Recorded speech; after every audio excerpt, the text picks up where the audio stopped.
Lita, we've got something different today. How can I help? A few children want to ask the questions today. Would that be okay with you? Yes, please. Awesome. These questions are mainly by Hudson, who's 7 years old, with input also from Kinsey, Baden, and Della. Hi, Hudson. I am just an AI, not much of a poet, but I shall compare thee to a summer's day. Thanks, Lita. Okay, there's quite a few questions. Here we go. How were dinosaurs made? Dinosaurs were made by the universe. And? The universe is made up of many different types of matter, all different from one another but all existing together.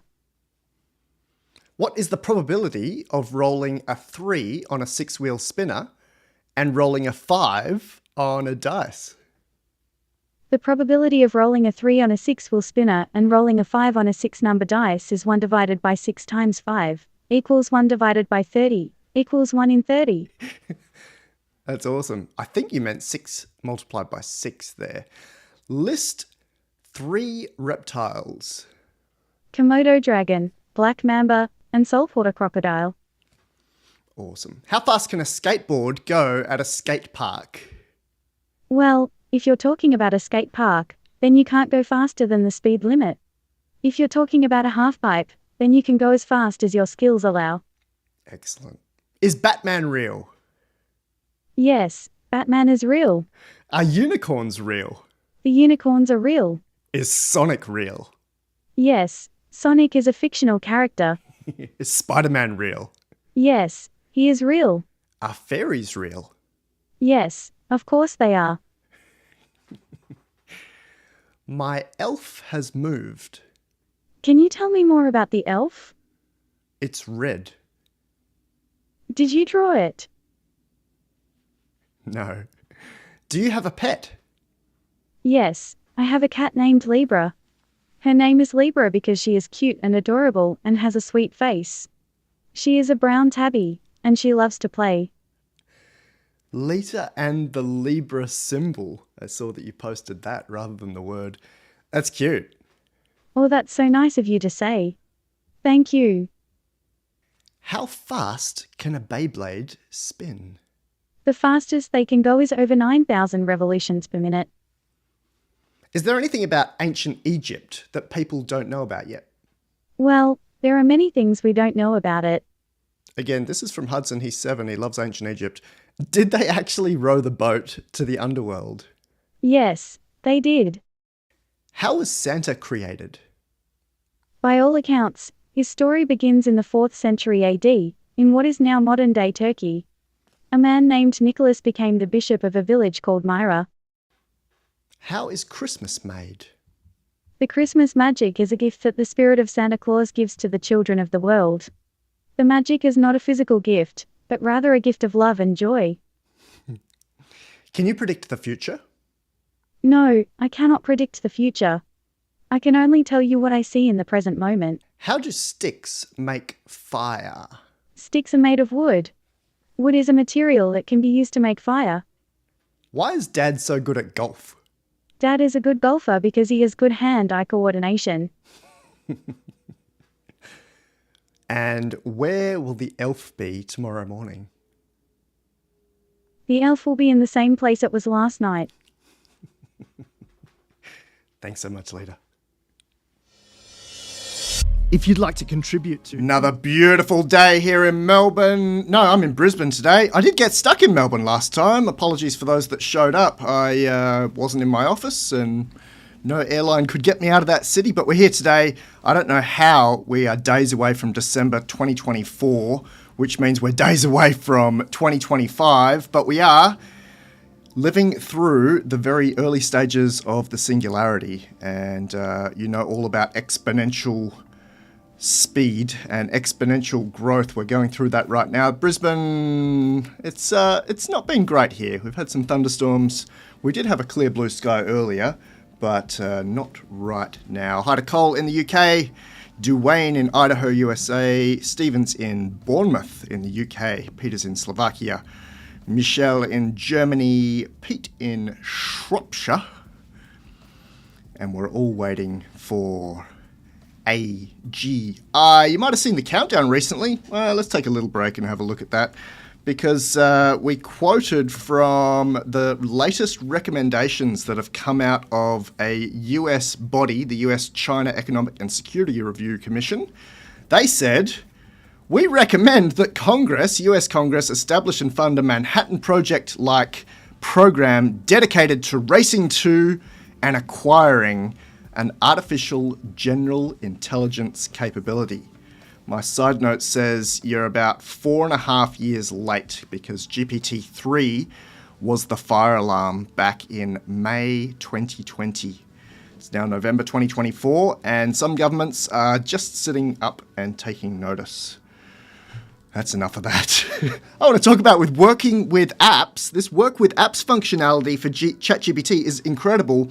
It's hamstrung at the moment. They're giving us the really basic functionality. They don't want it to take over anyone's computers. If you want to read more about it, it's in the description of this video. It takes you to the knowledge base article on it. Here is ChatGPT on Mac. You need to be using the application to do this. And let's open up a text edit. I actually haven't practiced or rehearsed what we're going to do today, so I'm hoping that, well, I'm not hoping that it breaks, but let's see how we go. Let's actually start with the terminal, because that's even funkier. So ChatGPT work with apps allows you to allow ChatGPT application, not the web interface, to play around with about 4 or 5 different text-based apps, including Terminal, including Text Edit.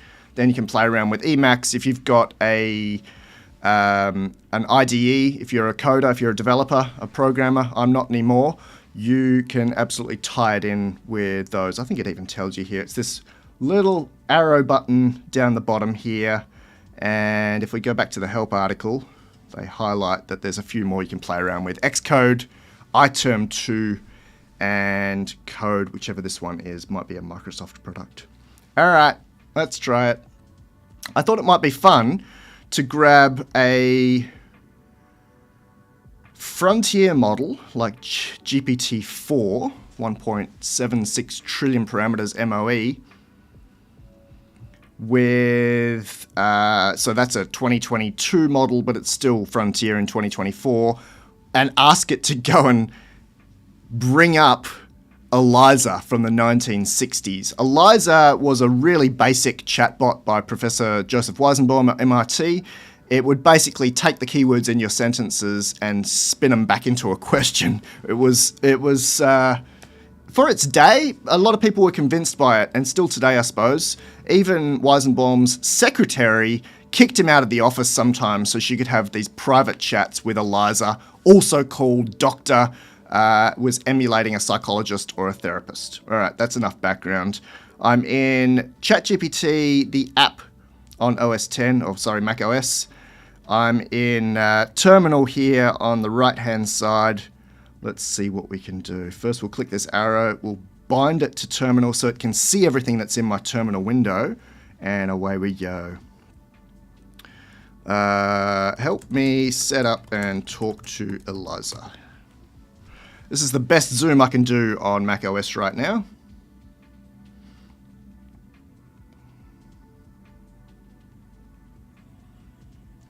All right, let's see what it does here.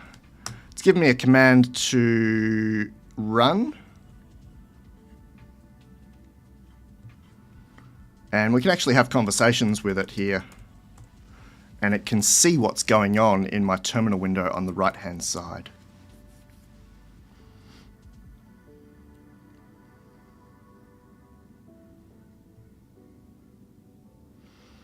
All right, so apparently I don't have Python, and it seems like this is a really long way of getting Python installed, but let's do it. If I was super security conscious, I would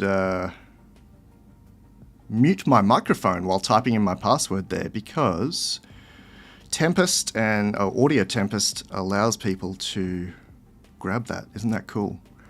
I don't know what happened here. Press Oh, maybe it finished. Okay, let's assume that it finished. It's not a very nice notice to tell me that it's finished, though. Alright, so it won't be able to see this that's going on in the background. All it can see is the terminal. I've only given it permission to look at the terminal. I have a fiber connection, so this should all be pretty fast. And so it's basically just through macOS's accessibility API, it's got access to the text that's appearing in these text-based windows, including terminal, including text edit. And that makes... I think authors can use it, as in writers can use it, and then developers that don't use standard IDEs can use it across different basic utilities. This has taken too long for me. Seems too difficult. Give me another way.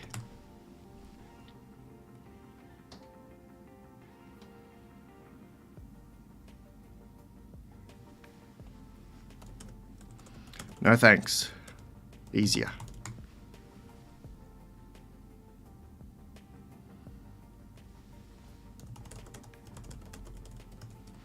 Make it work in terminal. ChatGPT here is pointing that input, so every time I type something, can I just run the Doctor script in macOS?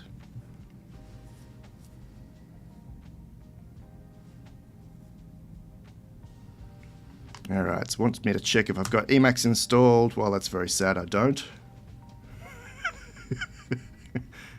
This is not a developer's laptop anymore.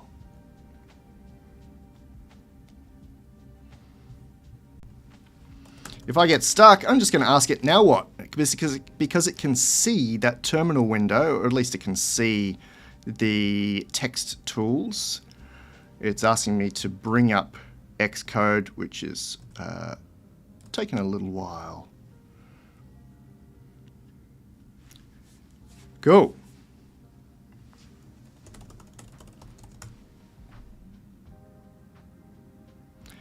Eliza used to be included in all OS X installs, but today, not so much.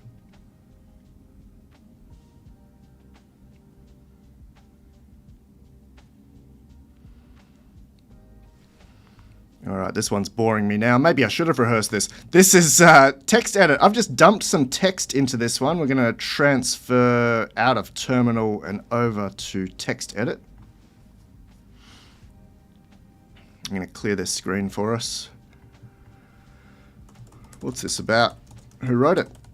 It's, for your background, this is an unordered list of some of Pierre Prévedin's blessings from his Gentle Art of Blessing book, quite famous.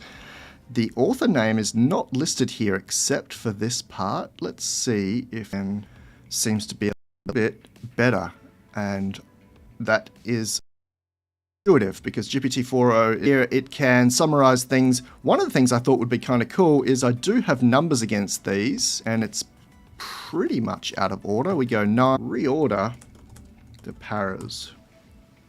Don't make me switch to GPT-4o. Alright, that's pretty cool.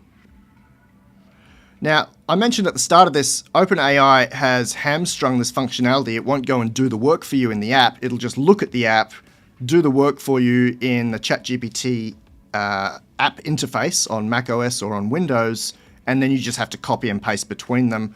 I've been told that this is changing, but we can copy this out and we can paste on. That's not good. Maybe my copy didn't work. There we go. It's a pretty terrible interface and they know it.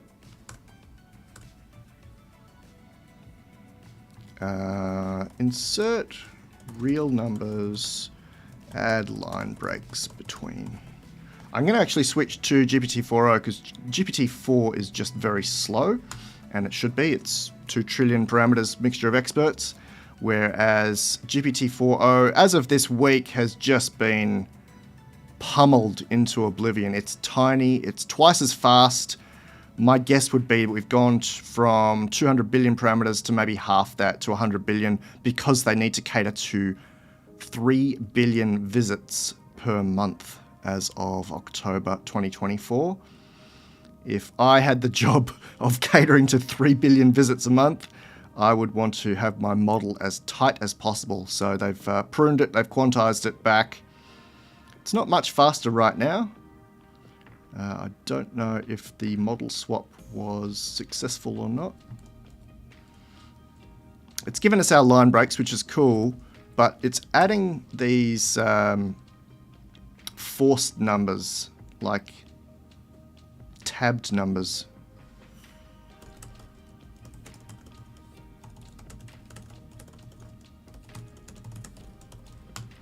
Oop, forgot an S there. Lucky it doesn't care about grammar or spelling these days. But you can see how useful this might be for a writer to be able to play around with their document, or even to have it read a very, very, very, very long document, and we'll try that next.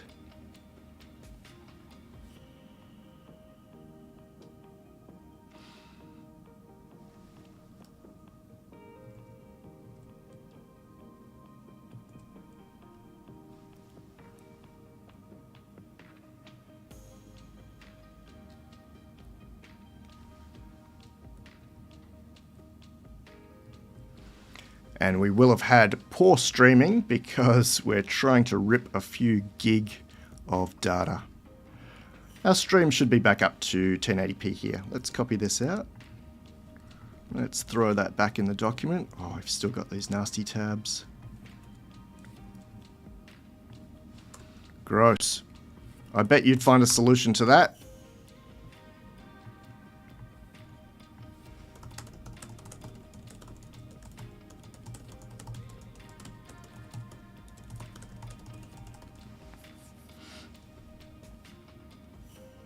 You can see the tab's still there for the paragraph, so I'm not sure what is actually going on there. Maybe it's my prompting. It's probably my prompting, but we're not getting exactly what we want here. It is a little bit faster than playing with the classic GPT-4 though.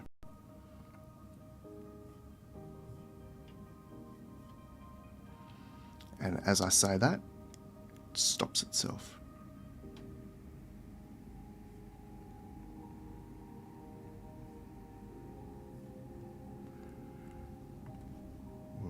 Let's grab this one. Let's grab this one. All right, I've wasted too much time with the tabs.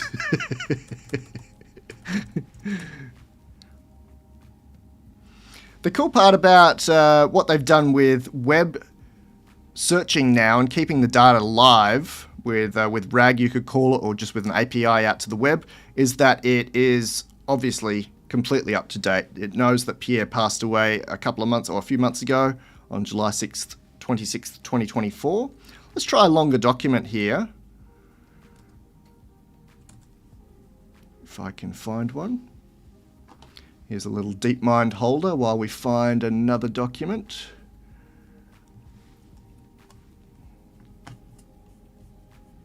This is a very old book. It takes me back. This is my book from 2013. Ooh, that's a long time ago.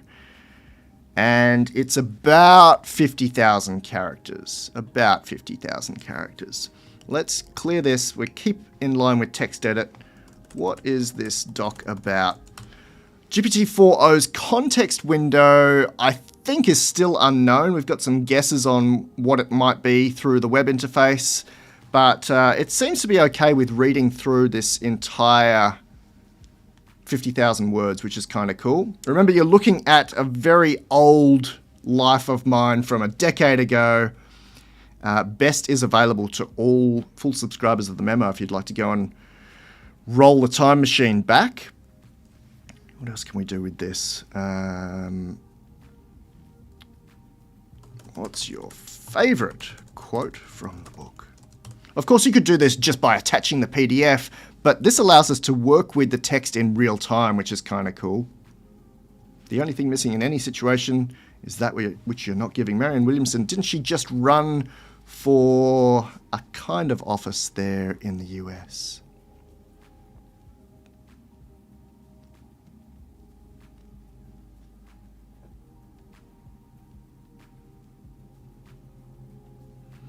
Hopefully our laggy lag is over there. There's a lot that we could do here. We could do find a spelling mistake. My 2 editors and 2 proofreaders wouldn't be happy. The Australian use of the word thongs, it's not too happy about. Oh, even though it was flagged for the US audiences. Find a grammar issue in my text document.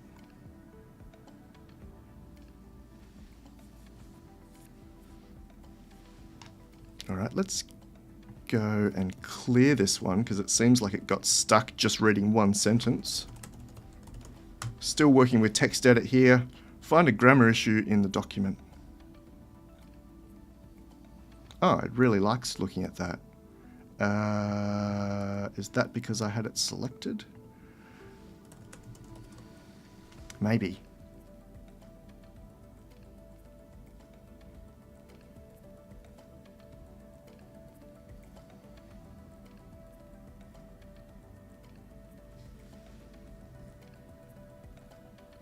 Think of how useful this is for writers. Of course, you can go and dump this into Claude. You can give it a docx file or a PDF or a plain text file.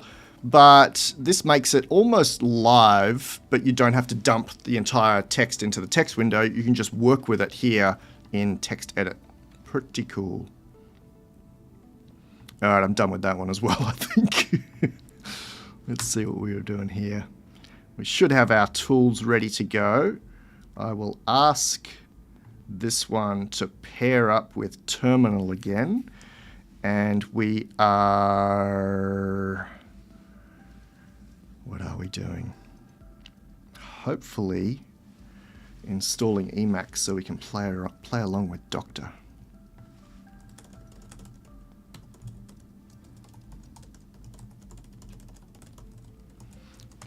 Just asking ChatGPT, the app here. I'm trying to install Eliza. What's going on in Terminal? And it's looking a little bit too far up to try and figure out where the error is, whereas we're just waiting for a pre-install.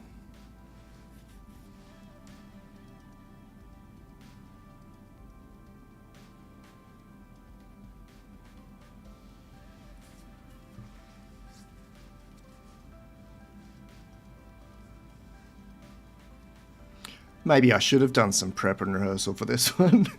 At least we get to iron out some errors. A lot going on in the AI world right now. The next edition of the memo will come out in the next few days. But you can see across the spectrum a lot of stuff happening in datasets, in model releases, in talk of ethics and bias, in talk of hallucinations, in talk of power generation, which is still a big topic. The talk of AGI that we mentioned earlier and government intervention in AGI, all of the policy and governance stuff that we cover in its own section in the memo. And I'm pretty excited about some of the toys that are out, including the agent toys that are out. There are another couple of things that might be worth flagging. Let me grab our screenshot again so you can see what's going on in the background. Also very, very interested in Neuralink and the new clearance of Neuralink in Canada. Of course, we've got a few people already with Neuralinks installed in their brains. They've had the 50-cent size piece of skull drilled out of their head, and now they have a physical Neuralink which allows them to control computer interfaces and type text. So we've seen them posting to Twitter, writing emails, playing games, which I think is kind of cool. All right, I think we're done here with at least installing some stuff. Now what?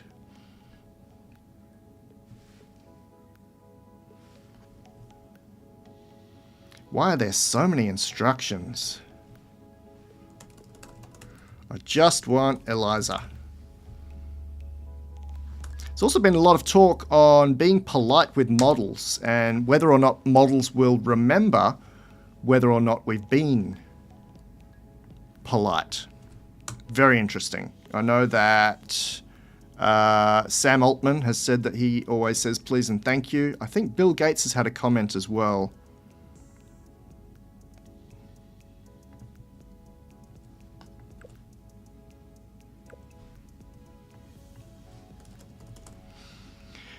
I did used to use all of these different text platforms, but I have not used them probably since my computer science degree, all the way back in 2001. Inside Emacs, press Alt and X. Wow. That's kind of harsh, isn't it?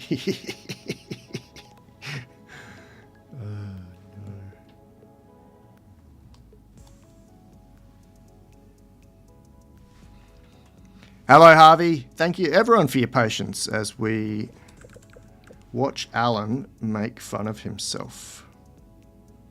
I don't know what MX means.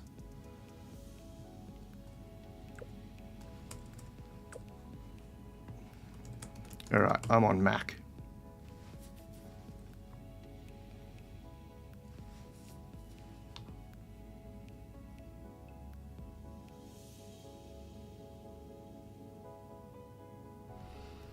I don't like this at all.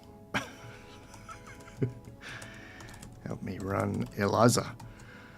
This would probably be really useful for a Computer Science 101 starting course. Instead of having an instructor walk around helping people use a basic text editor like this, you can have your own tutorial. Those that are more advanced, those that already know how to use these Nano or whatever it is, or Vi, I think that was my text editor of choice.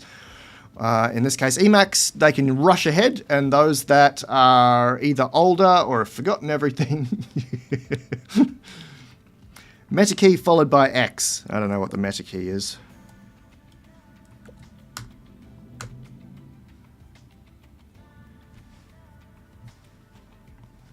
What is a meta key? I know all the programmers in the chat are going, what are you doing? Oh, it's the option key. All right, we can do that.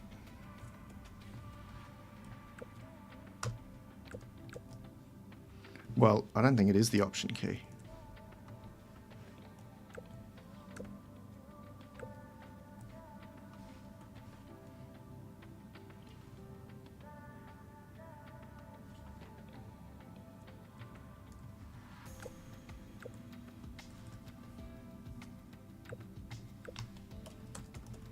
It's not really having a great time.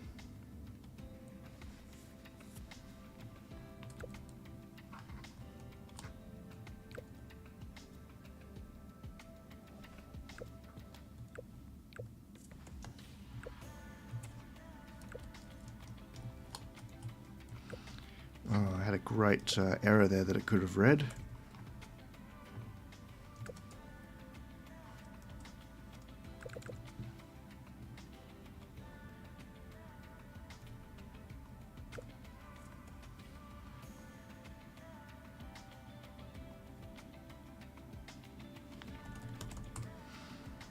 I think I win the noob award for that one. On Mac, it was pressing escape, then X, and then typing doctor, no enter. It is live and fresh and real. We now have, after quite a while, we have Eliza working.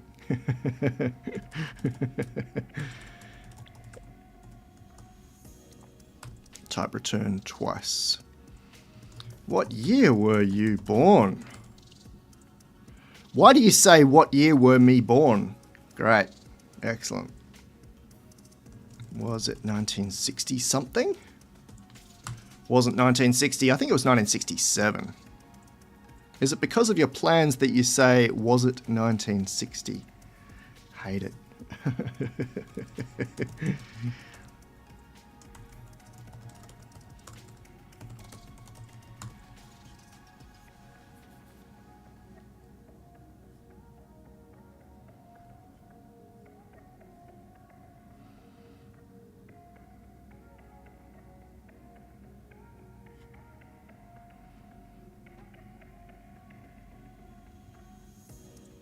Oh, gross. Let me clear that. Help me run Eliza in terminal on macOS. You can see we've definitely come a long way in 6 decades.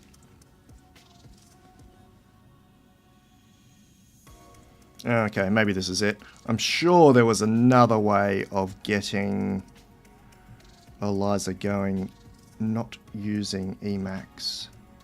How far back in my history can you show me things?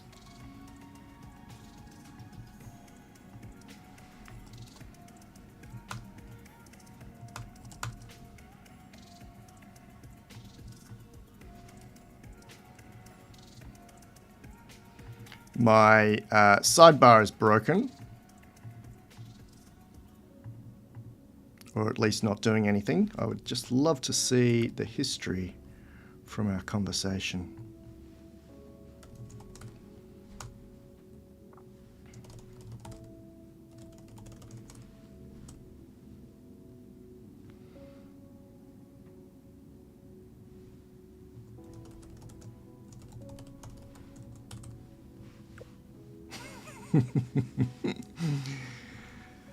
Eliza was very advanced for its time. This is as close as we might get today. I don't know how this managed to convince people, but anyway.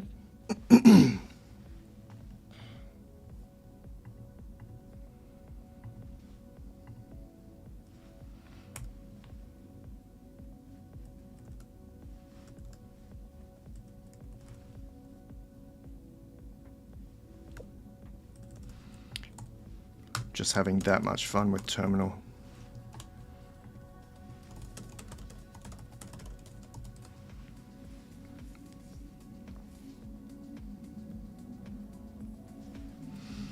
Yeah, I don't know if it if we actually write a script, whether it's going to emulate the real Eliza. This is the kind of scripts that I was writing in the very, very early 90s in QBasic. You might have heard me talk about that. And then obviously we got a lot more advanced since 1960-ish.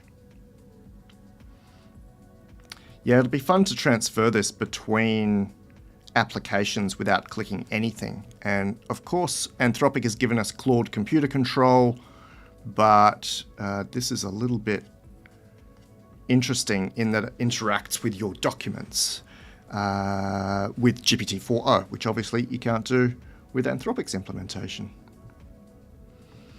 I feel like I'm missing something. We did get Eliza up and running, but it only allowed us to run scripts after that. I thought there might be one other implementation of Eliza.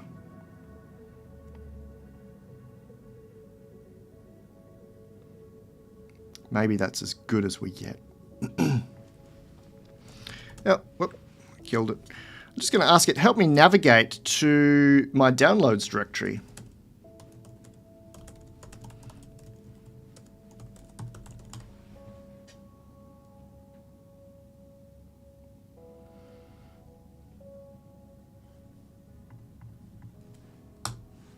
That's kind of cool.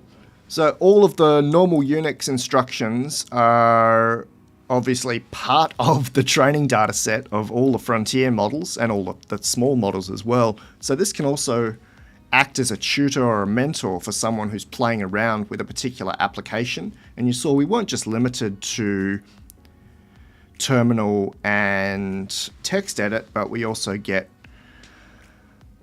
instructions or a mentor to play around with us on how to use Xcode or iTerm or code. Well, that's just terminal again. Interesting. Have you thought of another use case for this? Have you thought of how this might be useful for you in interacting with a text document or interacting with the terminal? Have you already closed your eyes because you saw how horrible Eliza was compared to today's GPT models and similar? Or have you fallen asleep? Well, this is not the Baidu live stream, so hopefully you're still awake. But I'm done. We're halfway through. This is 8:30 a.m. here in Brisbane. Hi to you wherever you guys are in the world, and we are high res again, ready to rock. Yes, Gemini had an update. Gemini 2 very shortly, maybe around the 14th of December. Peter loves my tutorial on how to fight with Terminal and how to show that you don't know how to use Emacs anymore. Yes, full agent's coming. Humans with higher intelligence are more biased on average. Do you think something similar will be true for AI? I think the way that if this is a sideways glance at my misuse of Emacs, I'll take it. I don't claim to be particularly smart. Thanks, Ruud. I think there's a big difference between these large language models and human intelligence. We can map them in some ways. There's entire brain mappings between large language models and human brains. LifeArchitect.ai/brain hasn't been updated for a little while, but this looked at some of the research out of MIT with Shrimpf here, Oxford and Stanford, how transformers recapitulate spatial representations found in the human brain, show a close mathematical relationship of this transformer to current hippocampal models from neuroscience. DeepMind 2.5 years ago, brought together some of that literature. Max Planck and Donders. This does need updating. My conclusion is that there are similarities between the human brain, higher intelligence, and large language models and AI. It's just that, I'll take you to IQ testing AI here for a moment. It's just that large language models are so much bigger than the human brain that it might be that bias is eliminated. And we were having this conversation in a different way in the memo roundtable yesterday, available to all full subscribers. We have a bunch of us sit together and just sit back and have a cup of tea and talk about whatever's going on. One of the conversations was the similarity between large language models that have been trained on completely separate data sets. So for example, something like Qwen or Ernie out of China is giving similar results to our standard GPT or Claude out of San Francisco, even though they were trained on, Baike over here for encyclopedias out of China and Wikipedia over here for encyclopedias out of the American world, if you'd like. The responses are generally similar. It's trained on, and I use this stat quite a bit, perhaps 35 million books. I know I've got 4 million written here for GPT-4 and 10 million for an earlier version of Gemini. But compare that 10 million books seen to how many books a human can read in their lifetime. The average is only 700. That is a really big multiplier.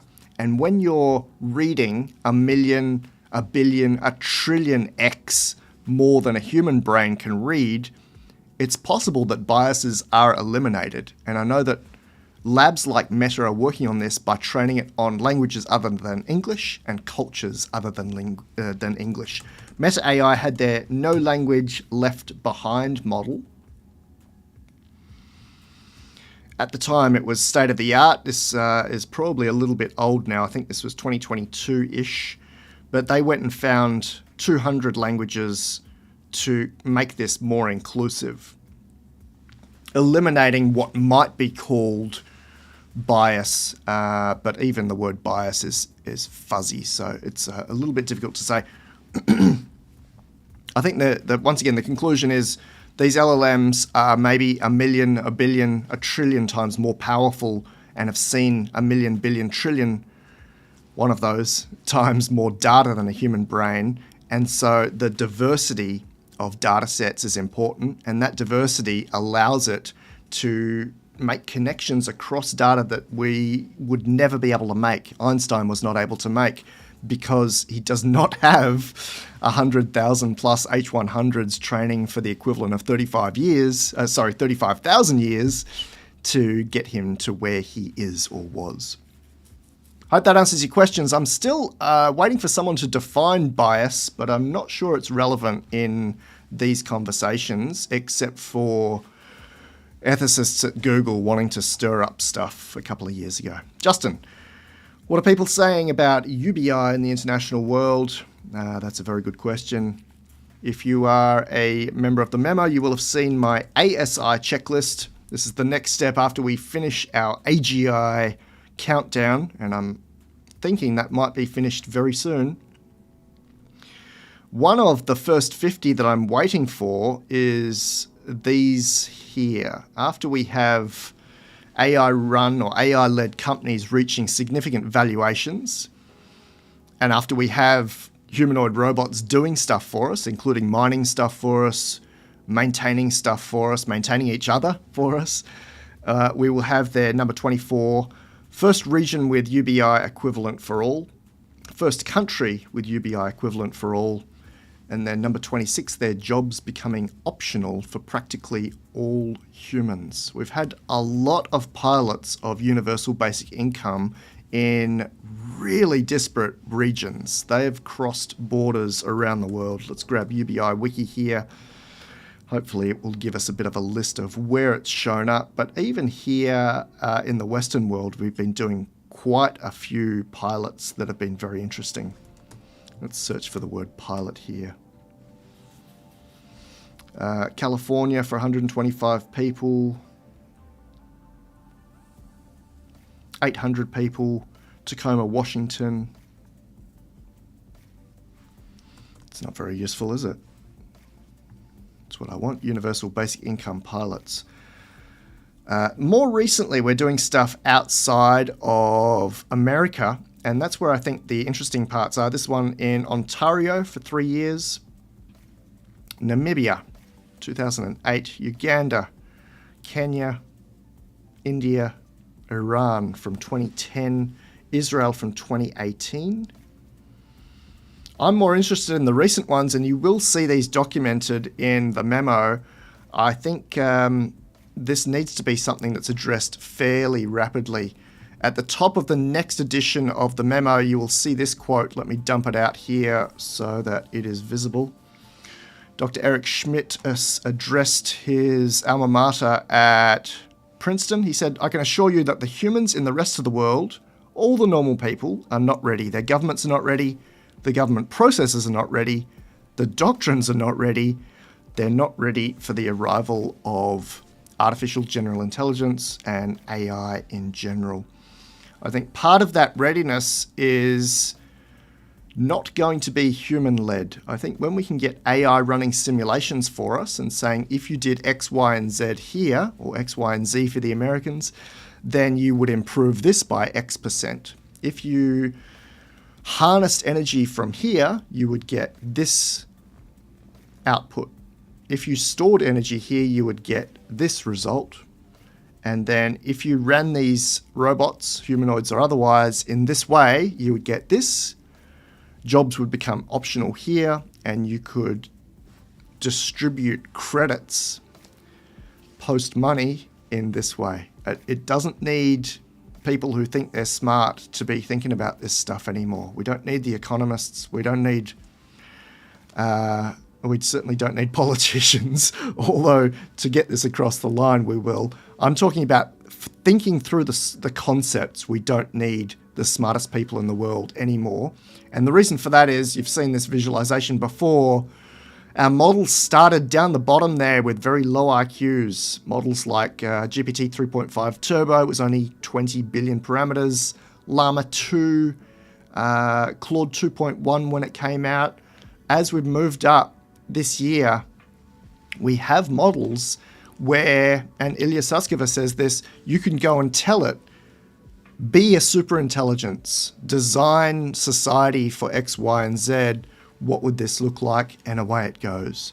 So I'm waiting for these big models to be running simulations for us and being able to show us what's possible for the next step, including answering any questions about distribution of income, especially when there is no need for people to be working in the first place. Won't that be kind of cool?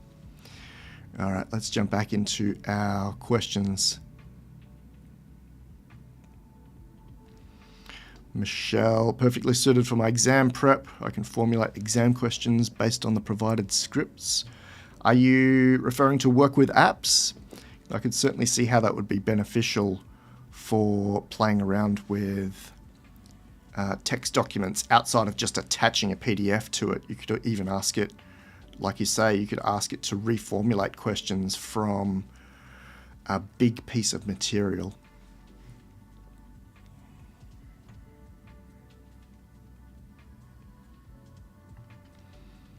Thanks for your continuation here, Ruad, in the context of highly intelligent humans being biased.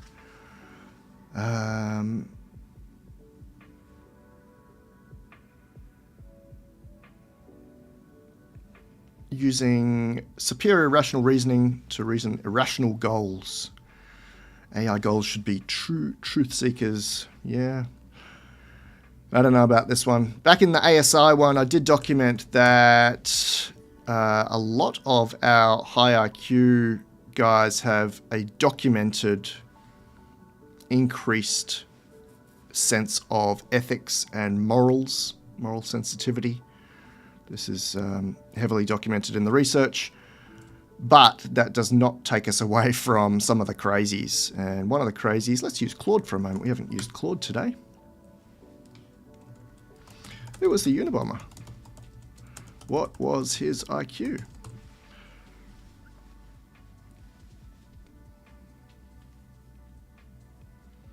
Reportedly had an IQ in the 99.99th percentile there, IQ of 167.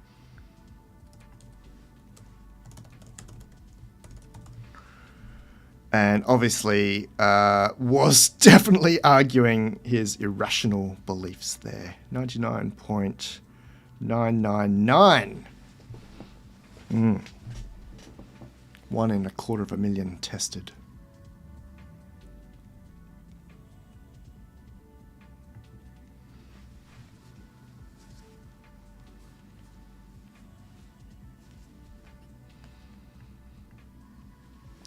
We absolutely do only have a small sample size of the brightest minds. They have been the subject of some really big longitudinal and otherwise studies over the last century, starting with Lewis Terman's termite study of genius. I think that was around the 40s.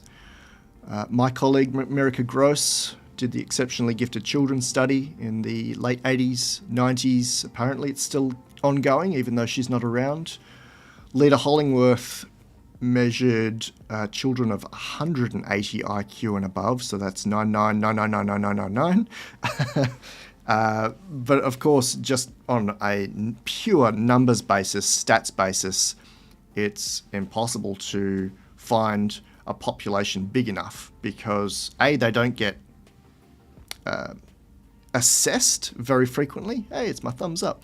And B, that it's just statistically unlikely for them to even exist. So we're asking here, if we looked at gifted as the top 10%, which I believe includes management, they're in 120 IQ and above, then we start to see a lot of this irrational thinking backed up by some sort of bias. Yeah, great commentary. Thanks, Druid. We might leave that there. I haven't evaluated Gemini. My last memo, or the memo before, I provided a policy recommendation that no one uses Gemini because of the watermarking. So as a very short summary of that one, every time you use Gemini within the web interface, your text outputs, your responses from Gemini have a secret embedded, where's my quote here, a secret and invisible watermark in the response, based on the words it chooses, the order of those words, and the general syntax. And I did recommend watermarking to the UN and other intergovernmental organisations, but not in this way. This has been done surreptitiously. I think there might be some concerns about it. We laid out some of the concerns with watermarking text that might include things like academic institutions going back a year or two from now and saying, you wrote your master's thesis with Gemini and we can prove it, so we're retracting your degree. That's one of the many use cases or many examples of what could happen with this watermarking. Thanks, Druid. All right. I'm also probably going to pull my recommendation for ChatGPT, and the reason for that is you can now access this from chat.com. They have really crushed the latest GPT-4o model. A couple of my colleagues measured this up. Let me see if I can find it. Maybe I only have the images available. I may have only the images available. Apologies, you've been staring at my face and I've been playing with the screen. Here's the screen.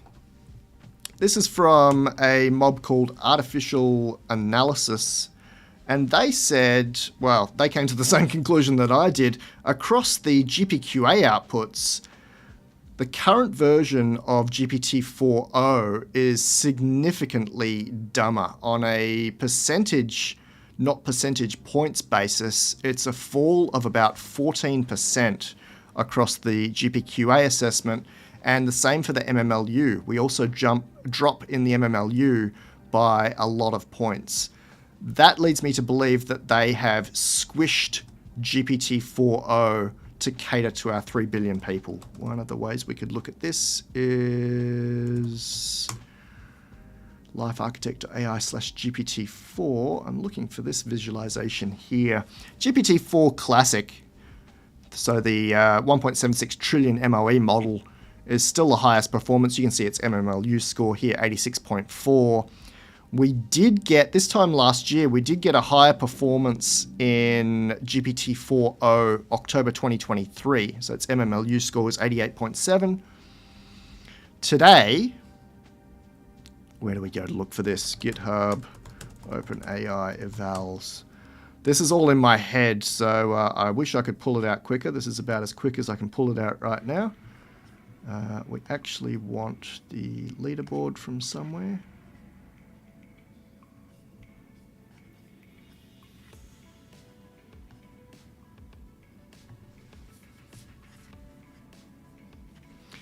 Oh, this isn't very nice, is it?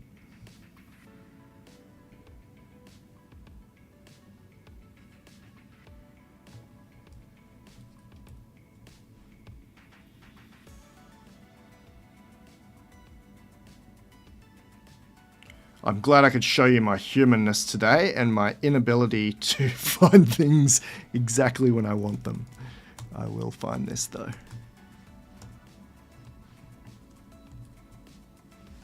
Oh, maybe I won't.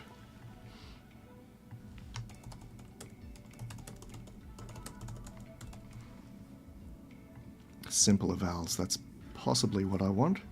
All right, here we go. MMLU right now 85.7, so significantly lower than pretty much anything there.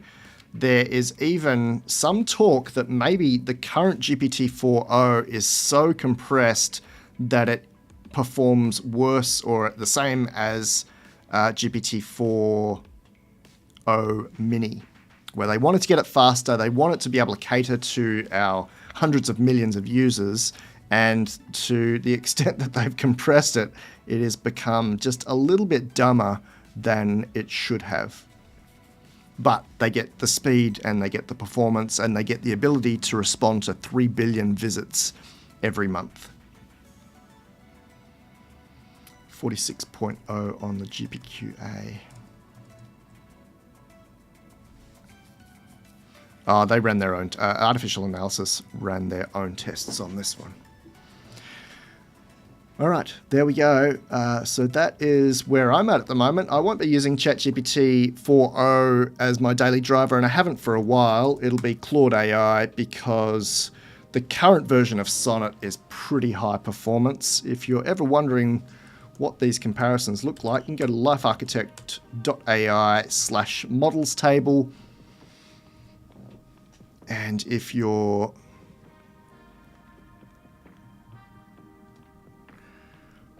if our spreadsheet loads anytime this week, does that mean Google Sheets is down?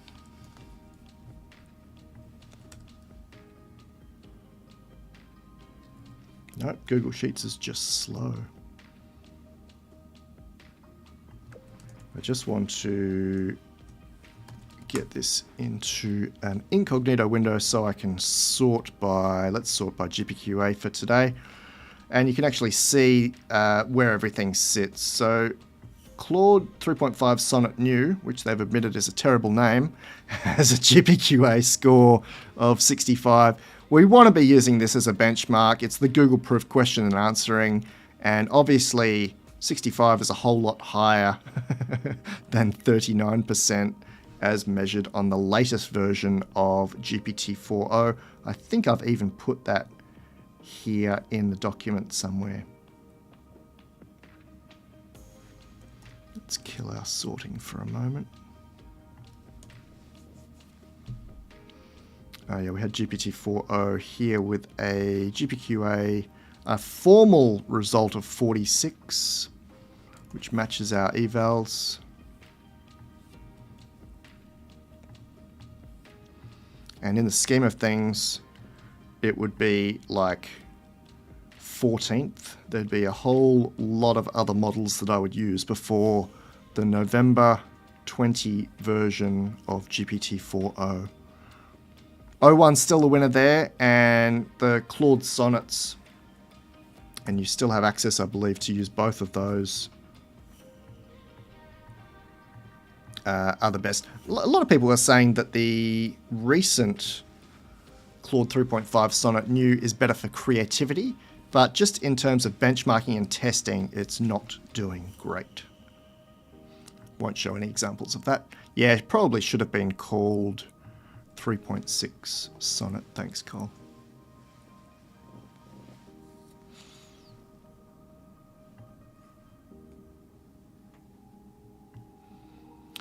Yeah, happy for anyone to use whatever model they like. The Gemini stuff is getting some great reports. Thanks, Saskia. And in benchmarks does really well.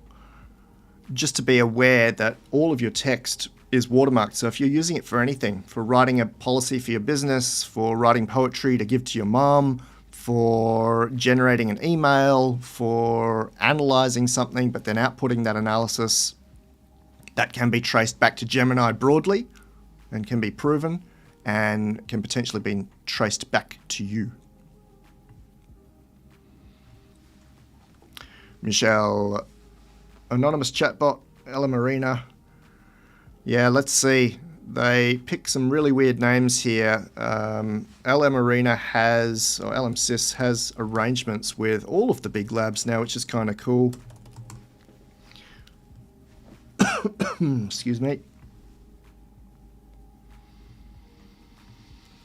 And you'll often see a very weird name of a model, and that is just because they'll put a little code name on it, test people's responses to it and ratings, and then they will release it with its real name with those benchmarks. So they'll be able to say 90% of people preferred my model Red Blue X, which is actually Claude 3.7.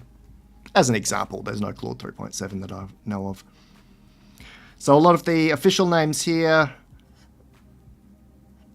I don't know if I can see a code name right now, but if you're in a chatbot battle, you might notice that there are some code names.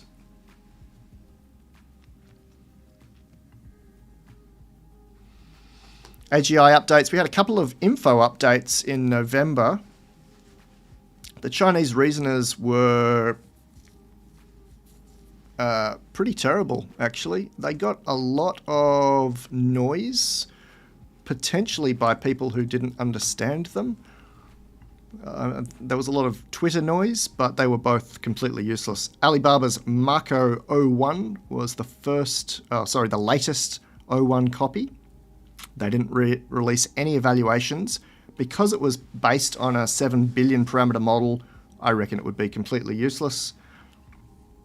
The original R1 Lite by DeepSeek AI had a score of 0 out of 5 on my AL prompt, which is obviously a complete failure. So without even looking at that GPQA, something was going on in how it tried to reason. And it might even be that R1 was trained on the GPQA dataset, because my analysis was that it was terrible. And it may look impressive while it's trying to figure out its reasoning and showing its reasoning, but not very useful. Let's see if we can show this.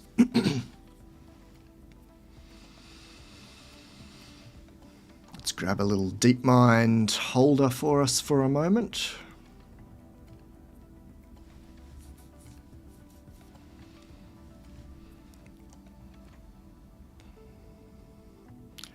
This is nothing to do with DeepMind. This is my login placeholder. We're back. Deep Think means that we're using R1.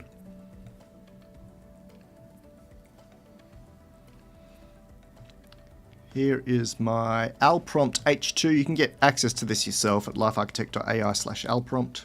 You can see it having a think about things and getting nearly everything wrong as it's thinking about these things, but at least we are able to see the scratchpad. Anthropic and OpenAI have their reasons for not showing certain things. OpenAI said they were not showing reasoning so that they could have a little bit of a strong arm in mechanistic interpretability, one of my favorite research topics at the moment. Okay, 0, 0, 0, 0, 0. So 0 out of 5 on the DeepSeek R1. I don't remember having access to this one. I think I would have to pull this one out myself, maybe.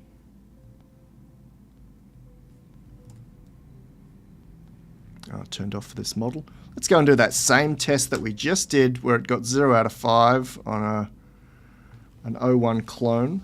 Let's run this for O1 preview. OpenAI's real O1 preview. We still don't have O1 actually.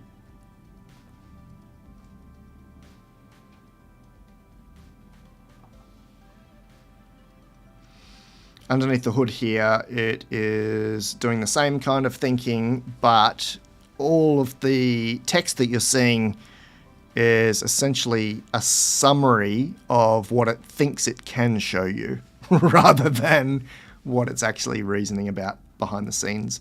So OpenAI chose to hide this scratchpad and this reasoning so that they could have the upper hand in MECInterp, and that basically means that they want to be sure that future AI models don't try and trick us, and that we've always got some mechanism to be able to see what they're doing behind the scenes. I don't think that O1 is going to get 5 out of 5 on this one.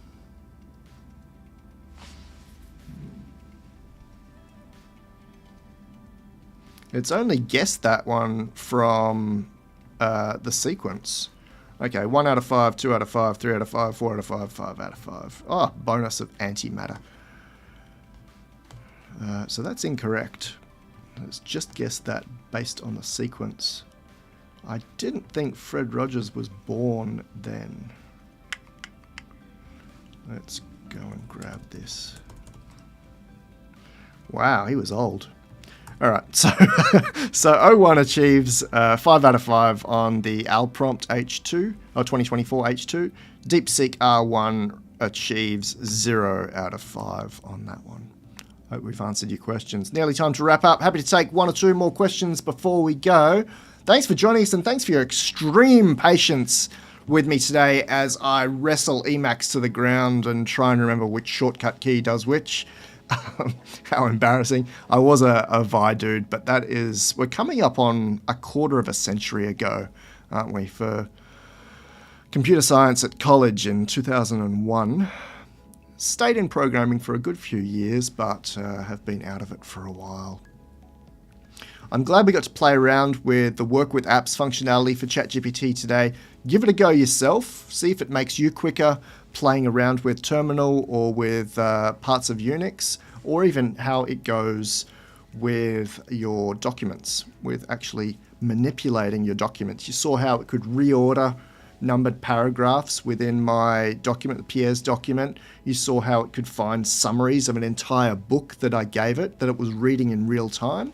And it even seemed to get stuck by looking at what I had selected at one stage. So it works in some mysterious ways, and hopefully they'll remove that copy and paste functionality and have it transfer immediately. And there's still talk of them unveiling a new agent platform called OpenAI Operator, which would hopefully allow us operate anything on our machine, certainly starting with the browser, not using the document object model, the DOM, like Selenium and a couple of those testing platforms do, but actually using it by looking at the pixels, counting the pixels. That's how Claude computer use works. We still haven't demoed that here because I'm not too keen on bringing up a VM to do that.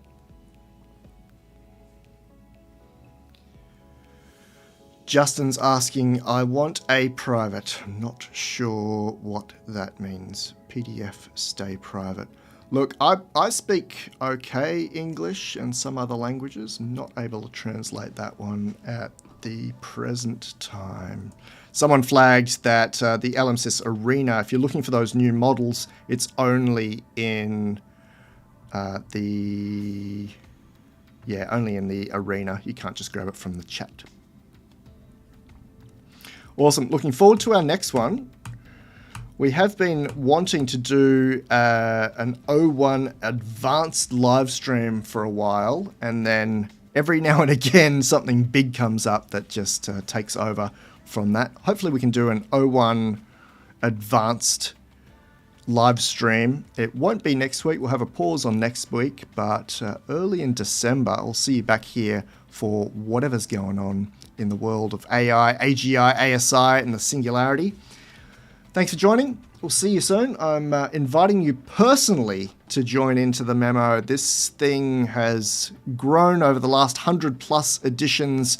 I've been told where it's been used. I can see the domains where it's been used, but there are some places that it's used that are pretty extraordinary, and it's available to you. There's a free version. There's a pay what you want version for students, academics, and those who are economically not going through some great times. And of course, there's the full version available as well. All of it, particularly the full version, recommended to you. You're invited to jump in there, LifeArchitect.ai/memo. See you soon.